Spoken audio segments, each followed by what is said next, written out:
Okay, there's more of that to come in that series of body. We were just talking about that actually with Sharif Nashashibi and also comedian Kate Smurthwaite. What do you think about the body language there? Well, I think there's you're leaning slightly forward there, I noticed that. I'm glad you asked me about body language. Is that what you're trying to do? Good. Like, there's definitely something in it. You can definitely tell how confident someone is. We've all done that thing where you're walking down the street and you see someone coming the other way and you just go, oh, no, I'm uncomfortable. I want to cross the road. Like, there's just something about the way people walk. But if you spend too much time reading about body language, you become super paranoid. And then you go, oh, why am I scratching my hair? No, I'll put my hand behind my... No, that seems wrong. And then it just makes you super awkward if you worry about it too much. What do you think, Sheree? I think there's an art to it. Well, he's ex-KGB, so I'm sure he's part of his repertoire is how he comes across physically. So yeah, it doesn't surprise me. Especially when he's bare-chested riding tigers or whatever he does. Well, anyway, that's not what you're here to talk about, is it? You're starting, Kate, with the Times today. So page 2 of the Times today, we're talking about the Boxing Day sales. Right.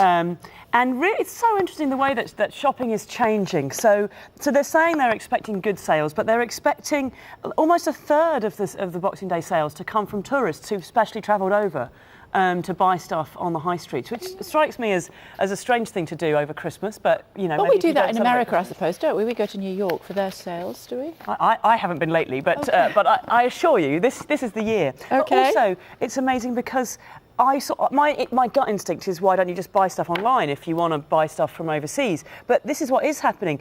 Christmas Day sales, people buying stuff on Christmas Day, was over 1 billion, we think, this year, which is amazing. You used to be that you couldn't buy anything. Why don't you get the Monopoly out or something? Play with the family. But isn't it more like somebody gets you a really nice present and you go, oh no, I didn't get them anything, or I didn't get them anything. Oh, I got them a piece of soap, and they got me a really nice jumper or something like this. So you get online and you buy them a ticket for something, and then you print it out and you go, here it is. That's your real present. Right. Okay. I think maybe that's what's going on. I mean, for me, the effect of reading that is I'm less likely to go out on Boxing Day shopping if I know that half the country is going to be doing the same thing. So I don't think I'm going to be hitting the... I've never been a Boxing Day. No. What, when all the fun we could be having here? Yeah, I mean, queue you up outside Next. Other retailers are available, from 3 o'clock in the morning, so that you can get a half-price sweater. I don't think so. No. Anyway, you're staying with the Times, aren't you, Sharif? With front page, in fact.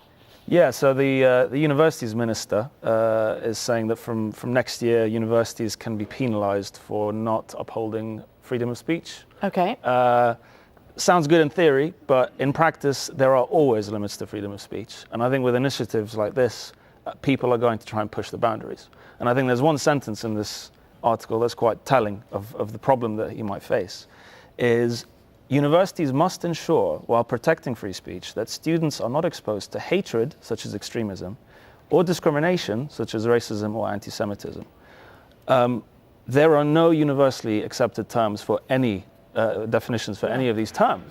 So you're going to run into a lot of problems where the initiative might be... One person's extremist is another person's moderate. There you go. It's totally subjective. And I mean, as you know, I've been no platformed at Goldsmiths myself, and that was exactly it. They were like, oh, well, you might say something that might offend people, whatever. And then the next week, they had a speaker in who I think really is pretty controversial, and I would be really quite shocked to discover that they were speaking, somebody who's called for, the death of apostates and blasphemers and this sort of stuff.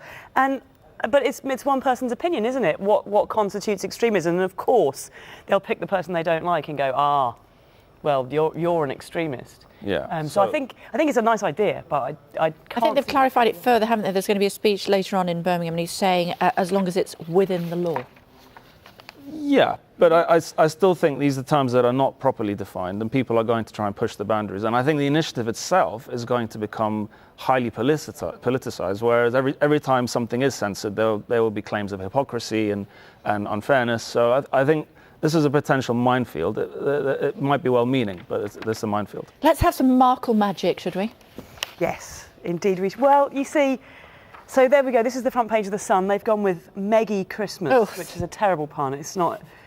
I don't even really understand. So Meghan Markle went to the church service with the royal family. She did. It's a little bit of a... Usually they don't get to go till they're properly married. That's how it usually works. But they're breaking all the rules, and she went along. I mean, I'm not a fan of the royal family, as you know myself. Just the sort of...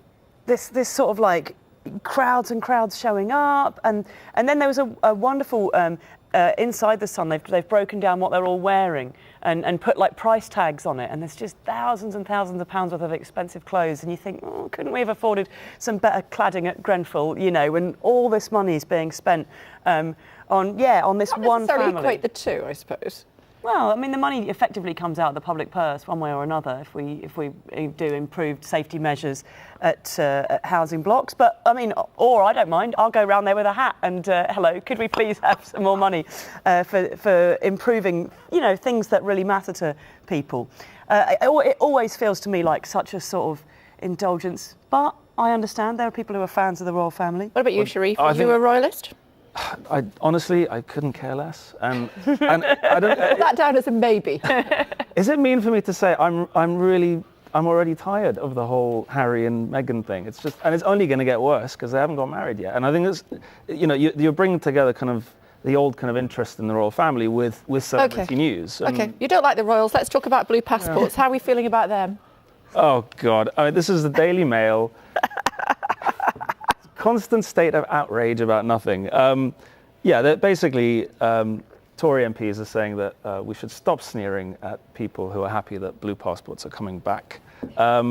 This is a whole load of nothing. I mean, the EU said that we could have had blue passports all along, and I think this is just it's a sad indictment that there's such paranoia about this whole Brexit process is about the UK getting back its sovereignty and independence, and it's being kind of boiled down to whether we have blue passports. Symbolism, isn't it, of the blue passport, I suppose, is what the Daily Mail is trying to say. Understand Although the European Union said you can have a blue passport if you wanted. That's all there was to it. We could have had it all along. On Twitter yesterday. I don't understand the symbolism. They're like, because of course blue, the traditional British colour. I mean, never mind that the England football team always play looks a bit black to white me. and red. I mean, okay, the Scottish team play in blue. Is it supposed to be a Scottish? It's not supposed to be a Scottish passport, is it? It's supposed to be. I don't understand what is patriotic about it, but I love the way that the Daily Mail is saying elitists should stop sneering at ordinary Britons who want blue passports. But the idea that ordinary Britons are the ones who are constantly using their passports to jet set around the world, I'm not convinced that that's true. I think ordinary people care more about, the price of eggs and that kind of stuff, which is being very negatively affected by. And it's this regurgitation of any criticism that people might have is down to being unpatriotic. That Nadine Dorries says, some people seem to think it's shameful and wrong to be proud of our country.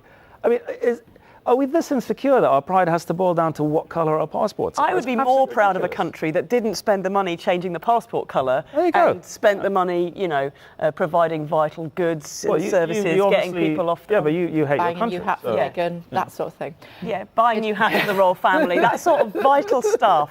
Hold that thought. We're back in a sec. Again, this Boxing Day morning, you see Kate and Sharif are still with us. We've been cantering through the papers. A lot of people yesterday morning, as I was doing the last-minute wrapping of my gifts, were in the Serpentine having a dip. Oh, that's you? It's a story that I picked out, yeah.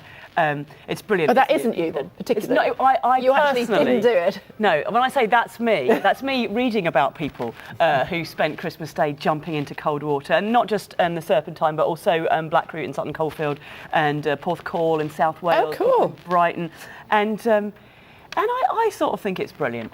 Is the short answer, because jumping in the cold water, it's about that 1 second of I know it's going to hurt, but just do it, and it's not a bad way to start your new year. People limber up with the goose fat, don't they, a lot of the time before they jump in? Because I'm from a small town and there's an annual Boxing Day swim, and everyone rubs on the goose fat that gives them a bit of insulation. Roast potatoes. So I don't really fancy that, but that's what happens in where I'm from. Sharif, what do you think of this picture of Melania Trump looking?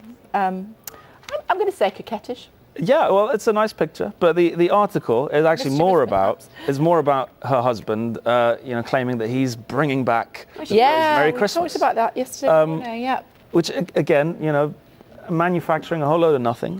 He might as well just gone a step further and said he's invented Christmas, and we should all thank him for it. But it's just absurd. Trump is saying he brought back the phrase Can we have a look at that Christmas. picture, shall we? Where is we look at the picture? Oh, we've not got it just at the moment. Anyway, you'll just have to believe me. It's quite a cute picture of her. But as you said, there's a more serious point to it. Well, it's not serious. He's making an absolutely absurd claim that he's brought back the phrase He does want Merry peace Christmas. on earth. He did say that as well. Yeah, well, he says a lot of things. That's Saying you want peace on earth, And goodwill. and to then all what you men. do. Unless, of course, you are from one of those Muslim countries where you're not allowed in. Yes, or the things he said about Kim Jong-un, or the things about Jerusalem, and how much time do we have on this show? yeah, exactly.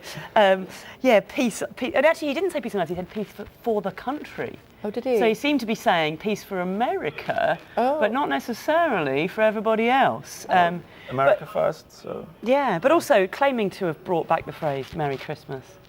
When previously he's always said Happy Holidays. Actually, it doesn't really matter, does it? As long as we are reasonably kind to each other, which we were yesterday morning. Yes, we had a lovely day, lovely Christmas morning, didn't we? We did, and we were looking forward to the Ashes.